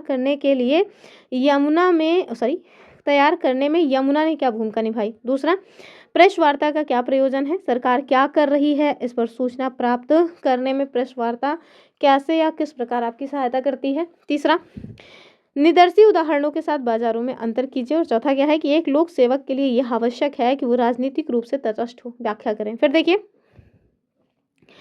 जल की उपलब्धता बस्ती प्रतिरूप को प्रभावित करने का एक मुख्य कारण है, चर्चा करें। अब आपको समझ आ रहा है कि आलोचनात्मक चिंतन जो है वो करना है, मतलब कि केवल और केवल पक्ष नहीं रखना है, पक्ष विपक्ष सब कुछ रखना है। और इस तरह के पॉइंट्स में क्या चीज़ें वो हैं जो उपयोगी हो सकती हैं आलोचनात्मक चिंतन को डेवलप करने में? बताइए क्या हो जाएगा उत्तर। तो इसमें देखिए केवल सी वाला यदि आप छोड़ दें, ठीक है, कि निदर्शी एग्जाम्पल्स के साथ बाजारों का अंतर कीजिए, बाकी सारे के सारे पॉइंट सही हैं। ए भी हो जाएगा, बी भी हो जाएगा, डी भी हो जाएगा और ई भी हो जाएगा, यानी ऑप्शन 3 जो है वो सही है, ठीक है। चलिए आगे देखिए, 83 नंबर का क्वेश्चन क्या है कि ग्रामीण भारत में एक बड़ी संख्या में जो लोग भूमिहीन हैं जबकि उनकी आजीविका का जो मुख्य सोर्स है वो है कृषि, वो लोग क्या कहलाते हैं? मतलब खेतों में जो काम करने वाले मजदूर हैं उनकी बात हो रही है कि भले ही उनके पास ज़मीन नहीं है लेकिन उनका जो गुजर बसर है वो ज़मीन में काम करने की वजह से हो रहा है। तो देखिए, सीमांत किसान, भाई ये इनके पास कम ज़्यादा लेकिन ज़मीन होती है तो ये तो होगा नहीं। प्रवासी श्रमिक, हाँ ये हो जाएगा। कृषि मजदूर, ये भी हो जाएगा, लेकिन छोटे किसान, चाहे छोटे हों चाहे मझोले हों, किसान तो किसान है। और यहाँ क्या कर रहे हैं कि भूमिहीन होना चाहिए, तो ये नहीं होगा, ठीक है। तो बी और सी जहाँ दिया गया हो वो सही हो जाएगा, यानी ऑप्शन 2 जो है एकदम ठीक है। फिर देखिए, भारतीय संविधान में हम लोगों ने जो स्वतंत्रता, समानता और बंधुत्व का विचार लिया है वो कहाँ से लिया है और ये है कहाँ पे? तो ये ना आपको हमारे संविधान की एक प्रस्तावना है, प्रियम्बल, वहाँ पे देखने को मिलता है। आप बताइए, क्या अमेरिका की क्रांति से? नहीं। मैग्ना कार्टा, तो मैग्ना कार्टा समझ रहे हैं, जो हमारे फंडामेंटल राइट्स है ना उन्हीं को मैग्ना कार्टा कहा जाता है, ये भी नहीं होगा। रूस या फ्रांस, इन्हीं दोनों में से हो जाएगा, बताइए क्या होगा। तो ये जो विचार लिया गया है ये हमने फ्रेंच रिवोल्यूशन यानी फ्रांस की क्रांति से लिया है, ठीक है। आगे देखिए अगला जो क्वेश्चन है, अगला क्वेश्चन देखिए, यहाँ आपसे कह रहे हैं कि निम्नलिखित में से कौन सी स्थिति किसी विद्यालय में लिंग तटस्थ वातावरण का एग्जाम्पल है? यानी कि ऐसा काम जो सामान्यतः माना जाता है कि लड़कियों के द्वारा किया जाता है या लड़कों के द्वारा किया जाता है, उसको जो माना जाता है उसके मतलब कि अलावा किया जा रहा है। अर्थात ऐसा मान लिया जाता है कि फूल पत्ती से जो कला वगैरह बनाने का काम है वो लड़कियों का है, लेकिन वहाँ लड़कियां ना करके लड़के कर रहे हो, तो ऐसा जो विद्यालय है वो क्या कहलाएगा? लिंग तटस्थ। तो वही आपको बताना है कि यहाँ पे वो कौन सा एग्जाम्पल है जो लिंग तटस्थ का एग्जाम्पल है। पहला देखिए कि लड़कियों के द्वारा रंगोली बनाना, अरे भैया ये तो भैया साफ साफ बता रहा है कि मैं एकदम जेंडर बायस्ड हूँ, तो ये तो होगा नहीं, ठीक है। तो ए जहाँ जहाँ है उसको निपटा दो, ए यहाँ पे है, ए यहाँ पे है, तो ये दोनों तो निपट गया। दूसरा, लड़कों के द्वारा वार्षिकोत्सव जो है इसमें मदद करना, तो हाँ ये तो सही है, क्यों? क्योंकि माना जाता है कि ये जो वार्षिकोत्सव वगैरह है वो लड़कियों के द्वारा किया जाता है, तो बी तो होना ही चाहिए, तो इसमें भी है इसमें भी है। फिर देखिए, लड़कियों के समूह द्वारा नृत्य प्रतियोगिता की तैयारी करना, तो सब जानते हैं ऐसा कहा जाता है कि नाच गाना लड़कियों का काम है, तो ये वाला भी गलत हो जाएगा। सी जहाँ है उसको निपटा दो, सी यहाँ भी है, उत्तर हो गया बी और डी। ठीक है, तो लड़कों के समूह के द्वारा अतिथियों के लिए जलपान की व्यवस्था करना, ये वही हो जाएगा, अर्थात ऑप्शन 4। आगे देखिए, कह रहे हैं भारत के किस क्षेत्र में आदिवासी समुदायों की सघनता सबसे अधिक है? बताइए कहाँ पे हमारे यहाँ आदिवासी ज़्यादा पाए जाते हैं? क्या उत्तर भारत में है, फिर दक्षिण पूर्वी, और फिर पश्चिम भारत में? तो बताइए क्या हो जाएगा? तो हम सब जानते हैं जो नॉर्थ ईस्ट वाला रीजन है सबसे ज़्यादा उधर मिल जाते हैं, यानी कि पूर्वी भारत में। आगे देखिए, निम्नलिखित कथनों पे आपको विचार करना है और सही विकल्प चुनना है। पहला देखिए कि ग्रामीण क्षेत्रों में गैर कृषि गतिविधियों में निवेश ग्रामीण शहरी पलायन को कम कर सकता है। कहीं ना कहीं बात तो सही है। दूसरा, एक विशिष्ट मौसम के दौरान पलायन में वृद्धि होती है जब ग्रामीण क्षेत्रों में कोई कृषि गतिविधियां नहीं हो रही हैं। बात तो ठीक ही है, जब गांव में खेत वगैरह में भी काम करने को नहीं होते तो मजदूर मतलब कि मजबूरी में फिर कहीं ना कहीं और कमाने खाने निकल जाते हैं। तो बताइए इसका उत्तर क्या होगा? तो इसका उत्तर हो जाएगा ऑप्शन 1 वाला। कथन भी सही है, कारण भी सही और व्याख्या भी कर ही रहा है। अगला क्वेश्चन कह रहे हैं कि विविधता विषय पर कार्य देने हेतु एक अध्यापिका अपने कक्षा के 30 विद्यार्थियों को छोटे छोटे समूहों में बांटना चाह रही है। निम्नलिखित में से समूह निर्माण का कौन सा तरीका उपयुक्त होगा?